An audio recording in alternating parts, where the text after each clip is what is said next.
Embarraos sur Alliance 92 reçoit pour ce jour Dame, on le connaît, à travers la scène. Mais ici, Embarraos reçoit plus Dame en tant que sociologue, de longues études, de longs vécus également.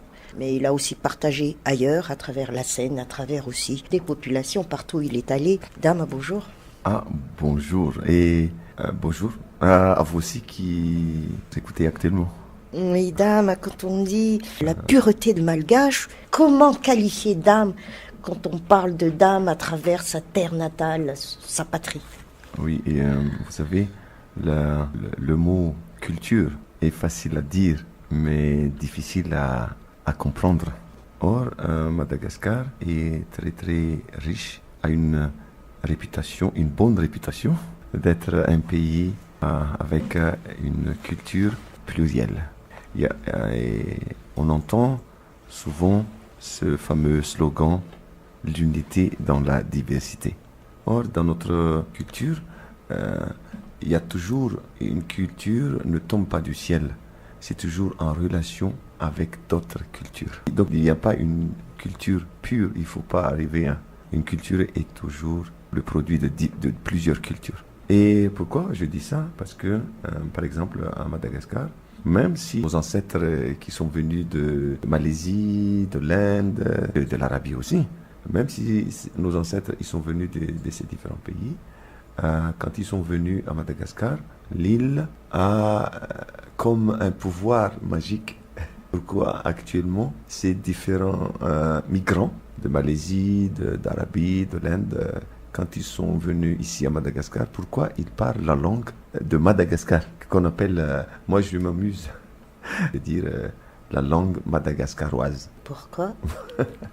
Ça sonne bien. Ça sonne bien pour moi, mais bon, mais on dit la langue malgache, mais pour moi, la langue madagascaroise, et entre guillemets. Hein. Donc la langue madagascaroise, et par exemple, ces migrants qui ont choisi de vivre sur les côtes, on les appelle, ils ont une culture Vezo.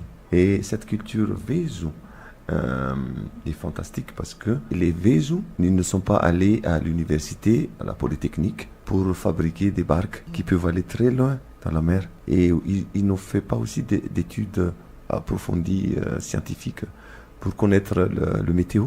Mais pourquoi ils sont arrivés là? C'est ça la culture, effectivement, cet héritage de savoir-faire, de valeurs qui viennent de ces migrants de Malaisie, de l'Inde. Mais arrivés à Madagascar, en contact avec la nature, avec l'environnement, avec la géographie ici, cet environnement a des empreintes à cette culture Vez, et la Vez aussi a des empreintes par rapport à l'environnement. Parce qu'il prend les arbres, puis il fabrique des parcs avec, et construisent avec les matériaux locaux pour construire leurs cases. Donc il y a une relation, une réciprocité entre l'être humain et l'environnement. Et c'est ça, le produit de cette rencontre avec la nature et les êtres humains, c'est ça qui donne naissance à la culture. Et aussi, très important, est-ce que la vie en société, dans le village, les gens entre eux, pour se communiquer, pour donner le nom d'un tel ou de tel objet, ou le nom, il faut utiliser une langue. La langue Vezo est très très riche en vocabulaire concernant le météo, la mer, tout ce qui concerne la mer, les poissons et tout ça. Donc nous avons une richesse énorme, une réserve de patrimoine énorme à Madagascar, dans la brousse. Et c'est pour ça que, par exemple, les Betsileo, avec leur héritage culturel, leur bagage culturel, c'est comme une... Comment ça se fait que, avec leurs mains, les Betsileo et les Mernes sur les hautes terres, ils arrivent à sculpter les montagnes pour faire des rizières? C'est incroyable. Avec leurs mains. C'est la force de la culture. Oui, ça a été emmené par le vent de la culture quelque part. Oui, ça vient c'est un héritage, parce qu'ils ont emmené ça dans leur tête. C'est ce qu'on appelle héritage culturel. Cette énergie dans leur tête et la manière de voir, la manière de représentation, comment ils voient le monde, etc. C'est ça qui fait qu'ils arrivent à surmonter les contraintes géographiques ou les contraintes de l'environnement tout autour. Et pour survivre, ils ont fait et la maîtrise d'eau. ils n'ont pas besoin d'aller à l'université pour apprendre ce qu'on appelle l'étude hydrologie, quelque chose comme ça. Mais tout ça, ce sont déjà des connaissances, des savoir-faire locaux très très poussés, parce qu'ils sont déjà autonomes. Donc c'est une force d'avoir ces gens qui arrivent encore à vivre vraiment en équilibre avec leur environnement. Et donc je crois que c'est pour ça que nous, le groupe Maleo, notre source d'inspiration en termes de musique est à la fois musique du terroir. Notre texte est écrit par des urbains, mais notre manière de voir, c'est le monde, parce que il faut avoir des racines profondes pour pouvoir communiquer dans le monde, pour pouvoir avoir sa place dans le monde. Pourquoi je dis ça? Parce que si le groupe Maleo n'a pas connu 1972, parce que nous sommes nés grâce à ce mouvement, et c'est la revendication. Ça vous a plutôt propulsé, vous étiez déjà là, mais ça vous a propulsé. Oui, parce que c'est la revendication de notre identité, qui est une identité plurielle, bien sûr, mais la revendication, c'est comment adapter le programme scolaire aux réalités socio-culturelles de Madagascar. C'était ça. C'est ne pas perdre l'héritage que veulent laisser les autres aussi. Oui. Donc c'est ça. Donc pourquoi ça? Parce que ça permet aux jeunes de Madagascar de connaître leur pays, de savoir quelles sont les différentes plantes, quels sont les différents climats de Madagascar, quelles sont les différentes cultures de Madagascar, quels sont les différents, pour permettre aux jeunes de Madagascar de connaître leur richesse naturelle, ressources naturelles et aussi leur richesse culturelle. Il faut changer notre programme scolaire dans ce sens. Parce que les jeunes, ils sont formés pour tourner leur regard vers l'extérieur. Oui, mais là, on va changer notre système d'enseignement, non? Déjà. C'est-à-dire? On va muter donc sur une seule année maintenant, l'année scolaire, à partir de 2020. N'est-ce pas déjà un effort pour qu'il n'y a pas... Non, c'est pas. Je crois que c'est le fond qu'il faut voir. C'est pas le fait de tant d'années. On raisonne toujours par tant d'années. Non. Il faut être. Non, soyons francs nous-mêmes. Ouais. Regardons en face la réalité. Parce qu'il y a un proverbe malgache qui dit Niaj van kulakan tentanandrin tsar. Ça veut dire. Une belle pirogue. Pas une belle pirogue, mais une pirogue vraiment, comment on dit, bien sécure. La pirogue est bien sécure parce que l'arbre a été un bon arbre, bien. C'est parce que le pirogue, c'est du bois. Et parce que c'est la terre d'où cet arbre provient est bonne. Ouais. La terre, c'est quoi? C'est l'éducation, c'est l'enseignement à nos jeunes. Et si les jeunes sont comme ça actuellement, si les jeunes de Madagascar tournent leur regard, leur avenir, c'est vers l'extérieur, pas à Madagascar. Pourquoi? Parce que c'est à cause de notre système d'éducation. On perd notre enracinement. Oui, nous ne favorisons pas nos jeunes à savoir ce qui sont sous leurs yeux. Varbarin l'arbre de Sumetane-Banmas, comme on dit. C'est-à-dire, comment faire pour que nos jeunes sachent c'est quoi la terre, qu'est-ce qu'il y a là-dedans, et c'est quoi les plantes, c'est quoi les différentes pierres, c'est quoi les différentes plantes, c'est quoi... Tout ça, nous n'avons pas le temps de connaître notre pays. Et on ne nous laisse pas de connaître notre pays, n'est-ce pas? Donc, c'est un travail qui doit se faire au niveau de l'enseignement. Parce qu'avant, quand nous étions encore à l'université nous envoie à Madirval pour connaître notre pays.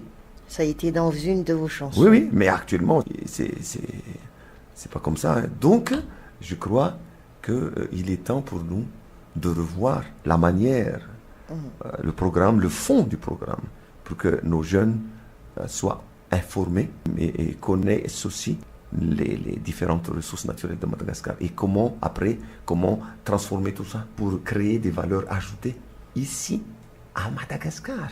Comment pays d'abord. Oui, comment développer toutes les techniques de transformation.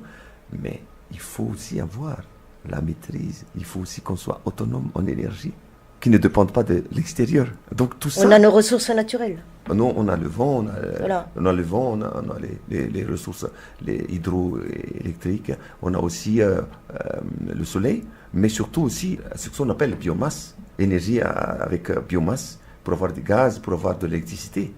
Il faut développer des recherches des universités dans ce sens. Et ce sont les autres qui cherchent pour nous, vous Oui, voulez dire? mais on dit que nous n'avons pas les moyens. Mais non, on a les moyens parce qu'on a des jeunes. On a une population très, très jeune qui est prête à être bien formée. Mais on ne les forme pas. Il y a 3 mots-clés, Dame. Vous avez parlé de 3 mots-clés: langue, Oui, culture, enseignement. oui.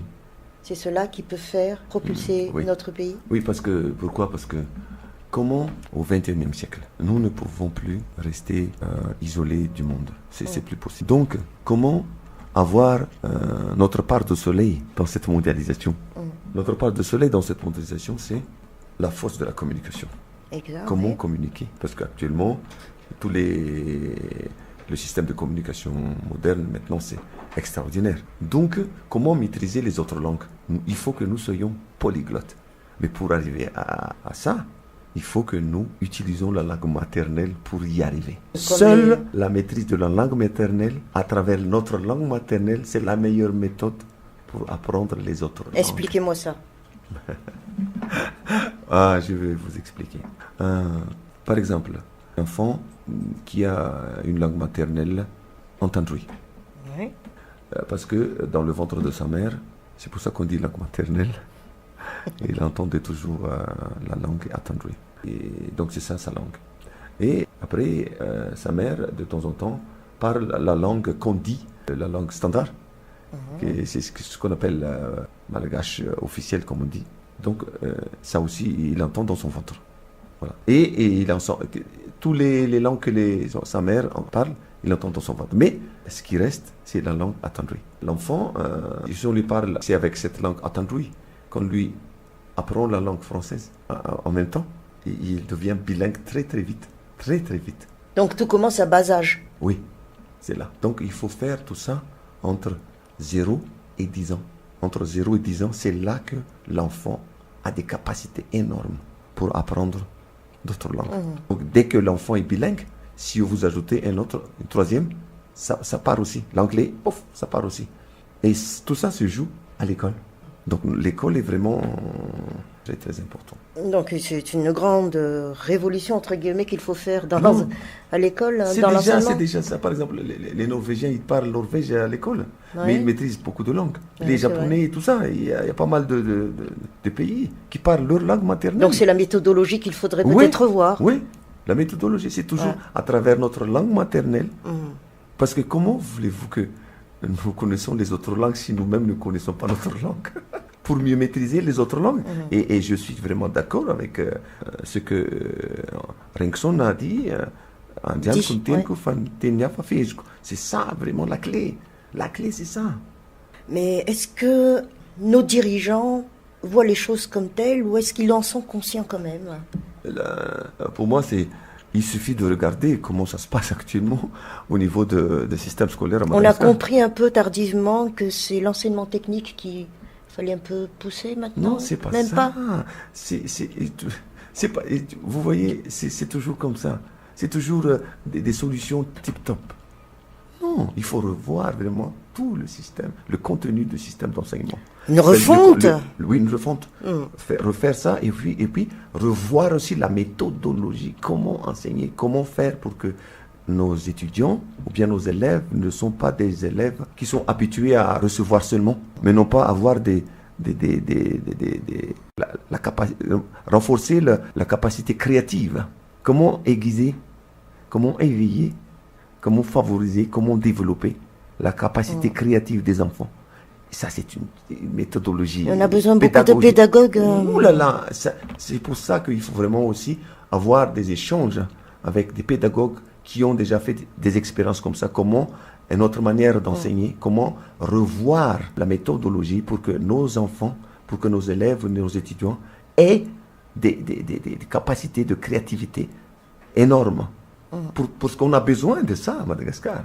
Mais non pas des gens qui cherchent du travail. Nos étudiants. Ou des exécutants. Oui, des bons exécutants seulement. Nous sommes en train dans notre système scolaire actuel, et ce n'est pas seulement mon avis, nous le savons tous, c'est pas nouveau ce que j'ai dit. Mais nous savons tous, nous le vivons toujours, tous les jours, que nos étudiants, quand ils ont fini les études, ce sont de très bons exécutants. Ce ne sont pas des créateurs.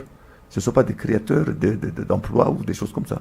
Donc il faut vraiment revoir ça. C'est pas le fait de on va pousser la technique. Non, c'est vraiment la refonte. Parce que nous-mêmes, nous ne connaissons pas nos ressources naturelles. Il faut donner tant de valeur aux jeunes dames, mais il y a aussi la société à côté. Ou la société aussi, elle est là. Oui. Quel genre de société faisons-nous face actuellement aussi? Oui, mais vous savez, je ne perds pas espoir. Parce que, pourquoi? Parce que avec le développement de systèmes de communication actuels, il y a beaucoup de jeunes. Hein.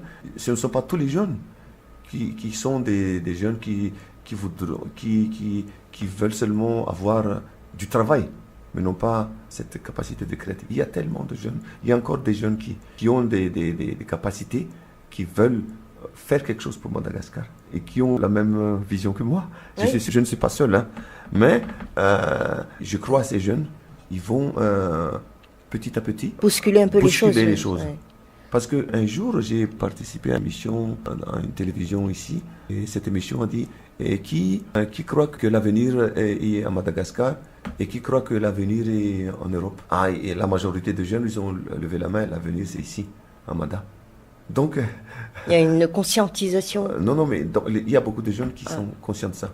Donc, je crois, et nous, en tant que groupe Maléo, nous contribuons à ouvrir les yeux des jeunes pour qu'ils regardent en bas de masse, mais pas tirés toujours par l'extérieur. Parce que si nous n'avons pas, nous pouvons dire ça, parce que si nous n'avons pas, si notre source d'inspiration n'est pas issue des racines, nous ne serons pas à l'Olympia. Et qu'est-ce que nous sommes allés chanter à l'Olympia? Madagascar. Madagascar.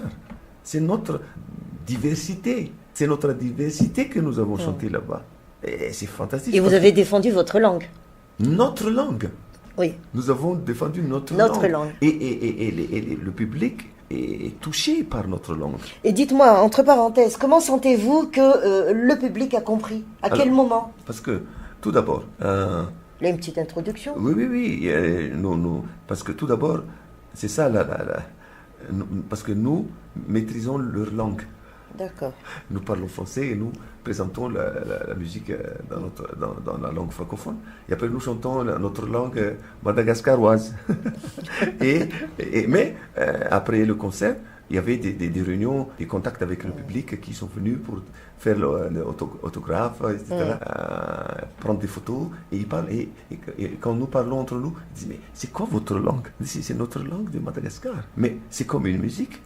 On chante, c'est vrai. Oui. Et c'est les Français qui ont dit ça, mais c'est comme une musique. Donc imaginez une musique renforcée par la musique de l'instrument, c'est musique au carré. Donc c'est fort, ça touche non maîtrisable sur solfège, dit-on. Ça touche le cœur parce que c'est avec notre langue et notre musique qui vient du fond de nos... Ça vient du ventre, quoi. Et l'émotion, ça sort. Et l'émotion n'a pas besoin d'interprète. Donc ça touche les gens. Et là, donc... Deuxième concert, plein encore. Moitié sortissant de Madagascar et l'autre moitié des Français ou Anglais ou je ne sais pas. C'est ça la force. Là, c'était prouvé que sans la langue, notre langue de Madagascar... Elle n'est pas une barrière, la langue. Au contraire, la musique n'a pas de frontières. Et notre langue est déjà une musique. Oui. Mais ajoutée avec l'instrument, c'est fantastique encore. Et Régis, l'accordéoniste qui vient du sud, c'est comme ça aussi, il chante la langue Vezu, formidable. Et Digari, quand il joue de la guitare, il chante avec la langue Bar. Il est fier. Et les gens l'estiment beaucoup parce que c'est quelqu'un qui a sa culture. Et c'est ce qu'on doit transmettre à nos jeunes. Oui, et c'est ça qu'on doit transmettre aux jeunes. Mais est-ce que les parents sont dans ce rythme? Non, les parents sont influencés par le, comment dirais-je, c'est ce qu'on appelle establishment. C'est-à-dire qui est déjà courant. C'est déjà, c'est comme ça. Donc, c'est les affaires, le pouvoir, l'argent. Il faut chercher du travail, et voilà, c'est tout. Donc, mais finalement, il y a beaucoup de parents qui font tout pour que leurs enfants, même s'ils ne parlent pas la langue de Madagascar, c'est pas grave. Du moment qu'ils s'intègrent là-bas, c'est ça la solution. Or, quand leurs enfants arrivent là-bas, les gens là-bas leur demandent, mais quelle est votre langue? Quelle est votre culture? Donc, c'est quoi alors? Qu'est-ce qu'on veut vraiment? Donc, il faut avoir, comment dirais-je, notre spécificité. c'est un atout énorme. La manière de parler, la manière de négocier, la manière de prendre les choses, d'expliquer les choses. Même si on parle tous français, nous avons notre manière de parler français, de comment expliquer les choses. Ouais. Et c'est fantastique. Et les Français, ils aiment quand nous parlons leur langue. On donne des images de la langue aussi. Oui, ça sonne bien, ça sonne bien. Et où est le problème? Je ne vois pas du tout. Donc, je crois que notre rôle en tant que musicien, c'est de renforcer ce chemin. C'est-à-dire avoir des racines, mais ça ne veut pas dire se replier sur soi-même. Pas du tout. Nous sommes une île. Mais il faut s'ouvrir. Non, c'est comme un arbre. Un arbre vivant. Plus les racines sont profondes, plus le tronc d'arbre est costaud, et plus les branches peuvent chercher tout ce qui se passe dans le monde. Et les branches prennent, et puis et tout ce qu'ils ont pris dans le monde, ils le ramènent, et ça va dans les racines, et va et vient. Et l'arbre grandit encore, Normalement, ça devait être comme ça. Ouais. Et c'est ce que nous vivons, le groupe Malo. Parce que l'arbre a grandi parce que nous avons pu aller partout dans le monde. Ouais. Avec les branches, prendre ce qui se passe et revenir à Madagascar et renforcer les racines, ainsi de suite. Et dites-moi, dame, puisqu'on parle du groupe Malo, il y a eu des chansons du groupe qui ont été présentées en tant que sujet d'examen, il me semble. Oui. En étiez-vous satisfait quand même par rapport au choix des sujets quant aux jeunes de 16 Oui, non, le plus important c'est que nous faisons déjà des efforts pour faire connaître la littérature. Notre musique, c'est une littérature moderne de Madagascar.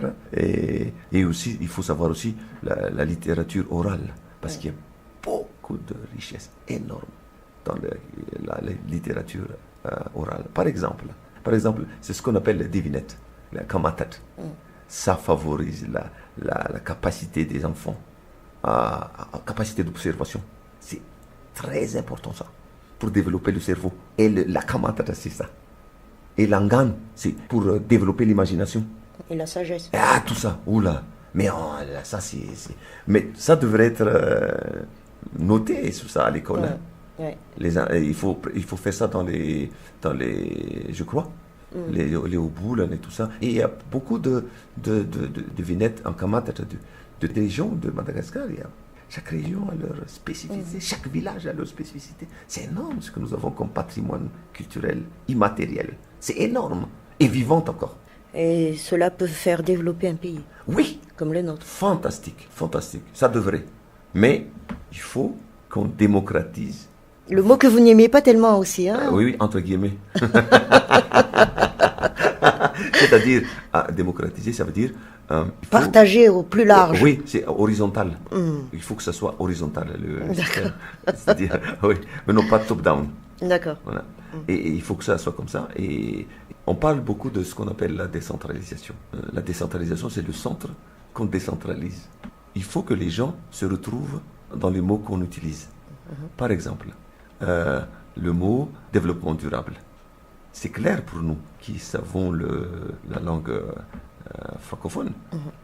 Mais pour les paysans, quand on traduit ça, ça veut dire ça va durer longtemps encore. Et parce que j'ai eu cette expérience quand j'étais député dans la brousse à Bad-Finajan. Il y avait un technicien qui dit c'est au nom de développement durable, et un paysan qui m'a dit mais dame, mais ça va durer longtemps encore. et moi je dis non, ça veut dire c'est un développement durable qui aura des impacts jusqu'aux descendants Louvanzafi. Et là il a compris. Il se retrouve dans ce qu'on dit. Ça leur dit Ce que Dame veut faire valoir ici, c'est qu'aux dirigeants de donner aussi les mots adéquats à la population pour que cette population puisse aussi participer. Se retrouver et participer. Dans le concept. D'accord. Et ce que nous faisons, c'est nous Donc arrêter d'utiliser des mots incompréhensibles. Des mots, des jargons que nous pensons en tant qu'intellectuels compréhensibles. Entre nous, oui. Mais pas pour la majorité. Mais là aussi contradictoire dans ces termes. Vous l'avez soulevé lors de l'émission Malgache, entre pouvoir et république. Il faut tout remettre dans l'ordre. Oui. Nouveau lexique. Oui, parce que ça me gêne et ça me fait, comment on dit ça, j'ai pas la conscience tranquille si je ne dis pas ce que je vais dire maintenant. Allez-y. En barreau. En barreau. Oui, c'est ça, justement. C'est l'histoire de ce qu'on appelle État à Madagascar. Le premier État à Madagascar, indépendant, c'est l'État monarchique, au régime État monarchique de Limerne, de Sakhalave, la royauté, système de royauté. C'était l'État, déjà indépendant. Et quand la colonisation est arrivée, avec la République, ils se sont calqués sur la bannière de Fanzakan, de la royauté. De la royauté. Et quand la République est partie, avec la colonisation, il nous a donné une République qui est encore sous la bannière de Fanzakan. De Fanzakan. Donc le nom État est devenu à Madagascar Fanzakan. Or, la France a mis des années de révolution pour lutter contre la monarchie. Alors nous, Madagascar, nous gardons le nom de État Fanzakan. Mais en même temps, on dit que nous sommes un État république. Comment voulez-vous que les gens, la majorité de la population, soient impliqués dans ce qu'on appelle nation? Parce que c'est une grande discussion. Hein? Ah, Madagascar, est-ce que nous sommes une nation? Est-ce que le peuple malgache croit que nous ne sommes... C'est toute une discussion. Parce qu'il faut vraiment avoir le concept, il faut vraiment trouver des mots qui soient adaptés. Le peuple de Madagascar, je m'excuse, se retrouve dans tout ce qu'on dit. Mais aussi, pourquoi? C'est pour ça que la politique linguistique devrait être quelque chose qu'on doit mettre en place. Quoi. En place. C'était l'embarras aux dames. Le temps passe très vite. Beaucoup de choses encore à dire. Ouais. C'est pas le temps qui manque, mais n'empêche, dame. Embarras vous dit, vous pouvez retourner sur Alliance 92. Volontiers, parce que c'est une question de partage. Donc s'il y a d'autres gens qui ont d'autres points de vue, pourquoi ne pas faire des échanges? Mais non pas seulement conflictuels, contradictoires. Non. Le plus important, c'est la complémentarité.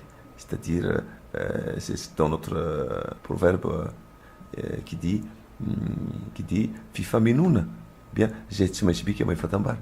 donc le Fifa Menoun, la complémentarité, c'est ça ce qu'il faut avoir. Merci, dame.